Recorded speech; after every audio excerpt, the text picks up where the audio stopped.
Bonjour les enfants, je m'appelle Niang.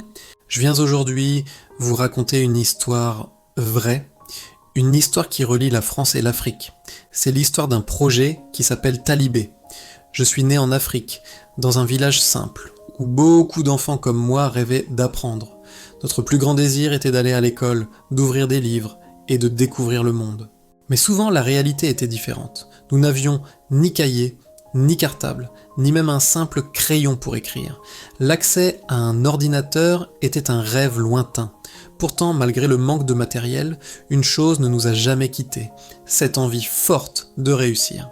Plus tard, la vie m'a amené en France, et là j'ai découvert une toute autre réalité. En me promenant, en discutant avec les gens, je me suis rendu compte que beaucoup de choses dormaient dans les maisons. Des livres qui avaient déjà été lus, des vêtements devenus trop petits, des ordinateurs remplacés par de nouveaux modèles, tous ces objets, encore en parfait état, ne servaient plus. Ils attendaient, ou oubliés dans un coin.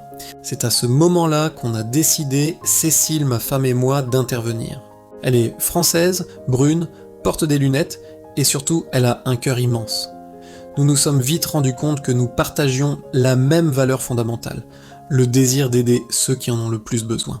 On voulait faire quelque chose de concret, quelque chose qui ait du sens. Un jour, alors qu'on parlait de mon enfance et des difficultés des enfants en Afrique, Cécile a eu une idée lumineuse. Elle m'a dit « Niang, et si tout ce qu'on n'utilise plus ici, on l'envoyait aux enfants d'Afrique ?» Cette simple phrase a tout changé. C'est comme ça qu'est née notre association, Talibé. En Wolof, ma langue maternelle, Talibé signifie « celui qui cherche à apprendre ». Un nom parfait pour notre mission. Le rôle de Talibé est simple. Nous collectons en France tout ce qui peut être utile à un enfant pour son éducation et son bien-être. Des cahiers, des stylos, des livres, mais aussi des vêtements chauds, des jouets pour s'épanouir et du matériel informatique pour s'ouvrir au monde. Ensuite, nous identifions les écoles, les orphelinats et les villages qui en ont le plus besoin pour leur apporter directement ces dons.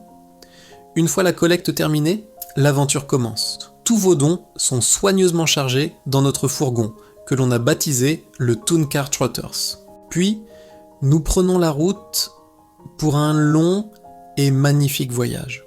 Nous traversons la France, puis l'Espagne, le Maroc, la Mauritanie, jusqu'à notre destination finale, le Sénégal.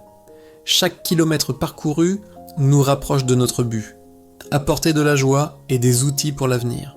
L'arrivée en Afrique est toujours un moment incroyablement émouvant. Quand les enfants découvrent les dons, leurs yeux s'illuminent. Un simple cahier devient un trésor, un pull une protection précieuse, un livre une porte vers un autre univers. Dans leur sourire, on lit bien plus que de la joie. Ils comprennent que quelqu'un, quelque part loin d'ici, a pensé à eux. C'est un lien puissant qui se crée, et c'est là que vous intervenez. Vous aussi, vous pouvez nous aider à continuer cette belle mission. Regardez autour de vous. Un jouet que vous n'utilisez plus, un livre qui prend la poussière sur une étagère, un pull devenu trop petit, un cahier à peine commencé. Même le plus petit geste peut changer une vie.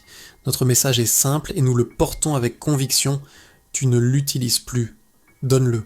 Merci aux enfants. Merci aux parents. C'est grâce à votre générosité que Talibé continue son chemin entre la France et l'Afrique. Ensemble, continuons de faire grandir le savoir. Ensemble, faisons grandir Talibé. Merci de nous avoir écoutés. À bientôt les enfants.